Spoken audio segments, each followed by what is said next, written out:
ഷാഫി പറമ്പിൽ എംപിയെ തല്ലിയ പോലീസിന് കണക്കിന് കൊടുക്കുകയാണ് പി.കെ. ബഷീർ എം.എൽ.എ. വയനാട്ടിൽ നടന്ന ഗ്രാമസ്വരാജ് പരിപാടിയിൽ പങ്കെടുക്കാൻ എത്തിയപ്പോഴാണ് പേരാമ്പ്ര അതിക്രമത്തിന് കണക്കിന് വിമർശിച്ച് തന്റെ സ്വതസിദ്ധമായ ശൈലിയിൽ ബഷീർ കത്തിക്കയറിയത്. ഷാഫിയെ മർദ്ദിച്ച CIയെ പോത്ത് എന്നാണ് ബഷീർ വിശേഷിപ്പിച്ചത്. അതിന് കാരണവും ബഷീർ പറയുന്നുണ്ട്.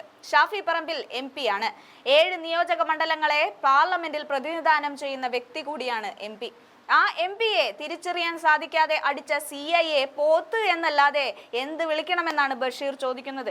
UDF-ലെ യുവ നേതാക്കളെ തകർക്കുക എന്നതാണ് CPM-ന്റെ ലക്ഷ്യം. ഷാഫി പറമ്പിൽ, P.K. ഫിറോസ്, രാഹുൽ മാങ്കൂട്ടത്തിൽ തുടങ്ങിയ നേതാക്കളെയാണ് CPM ലക്ഷ്യം വെക്കുന്നത്. അതിനവർ പോലീസിനെ നിയോഗിക്കുന്നു. CPM-ന് ഇത്രയും തലപ്പൊക്കമുള്ള നേതാക്കളെ കിട്ടാത്തതിന് തങ്ങൾ എന്താണ് ചെയ്യുക എന്നും P.K. ബഷീർ ചോദിക്കുന്നുണ്ട്.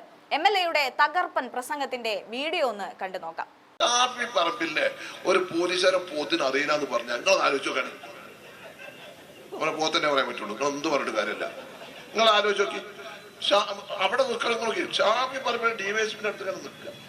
എന്നിട്ട് ആ DYSP-ക്ക് MP-നെ അറിയില്ലാന്ന് പറഞ്ഞാൽ ഇപ്പൊ ഒരു സമര മുഖത്ത് വരുമ്പോ അതിന്റെ നേതാക്കന്മാര് എന്തിനാ നമ്മളൊക്കെ മുന്നിൽ നിർത്തുന്നത്? എന്താ അറിയുമ്പോ എന്തെങ്കിലും പ്രശ്നങ്ങളൊക്കെ ഉണ്ടെങ്കിൽ ഒന്ന് സോൾവ് ചെയ്യാൻ വേണ്ടി.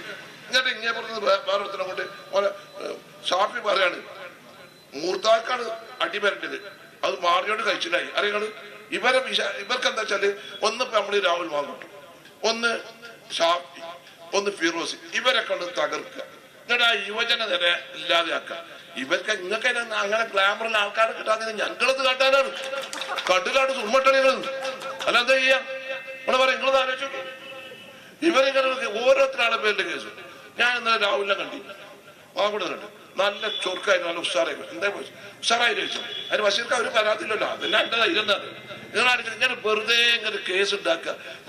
എല്ലാവർക്കും ഉണ്ടാവില്ല, കുട്ടികളും മക്കളൊക്കെ കുടുംബവും കാര്യങ്ങളൊക്കെ ഉണ്ടാവില്ലേ. ഇവരെങ്ങനെ പറഞ്ഞെടുക്കാം. നിങ്ങളൊക്കെ നിങ്ങളെ പാർട്ടി ഓഫീസിൽ നിന്ന് അഡ്ജസ്റ്റ് ചെയ്തതൊക്കെ എന്നിട്ട് ഇങ്ങനെ ബാക്കിയുള്ള ഇങ്ങനെ ഇതാക്കിയ നിങ്ങള്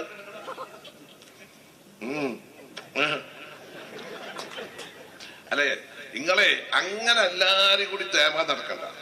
നമ്മളെ നാടൻ ഭാഷയിൽ പറഞ്ഞ തേമാൻ നട അല്ലെങ്കിൽ മോശക്കാരാക്കാൻ നടക്കണ്ട. ഇങ്ങള് ചില കാര്യങ്ങളൊക്കെ കമ്മ്യൂണിസ്റ്റ് പാർട്ടി ഒരു നിലപാടൊക്കെ വേണം. ഇതൊക്കെ ഇപ്പോഴത്തെ കാലത്ത് പറഞ്ഞ ഓരോരുത്തരാളെ ഭാവി നശിപ്പിക്കുക, അവരെ കുടുംബജീവിതം നശിപ്പിക്കുക, വീട്ടിലുള്ള ആൾക്കാരെ കാര്യങ്ങളൊക്കെ നോക്കട്ടെ. നിങ്ങളങ്ങനെ പറയലുണ്ടല്ലോ അസംബ്ലിയില്. ഇപ്പൊ നിങ്ങൾക്ക് അങ്ങനെ കിട്ടിയാൽ നിങ്ങൾ പണ്ട് ആരൊക്കെ പറഞ്ഞേ? നിങ്ങളുടെ പണ്ട് K. കരുണാകരൻ സാറിന് എന്തൊക്കെ പറഞ്ഞിന്, മുരളീൻ എന്തൊക്കെ പറഞ്ഞിന്, പത്മജൻ എന്തൊക്കെ പറഞ്ഞിന്. അത് അധികാരത്തിൽ ഇപ്പൊ നിങ്ങൾക്കൊക്കെ ഇപ്പൊ മക്കളെ കുട്ടികളും മരക്കളും അഞ്ചന്മാരും ഏട്ടന്മാരും ഒക്കെ ഇതിന് മാന്തല്ലേ? ഇതേ ഇപ്പൊ നിങ്ങൾക്ക് ആർക്ക് ഉണ്ടാട്ടിട്ടോ? നിങ്ങളത് ആലോചിച്ച് നോക്കി.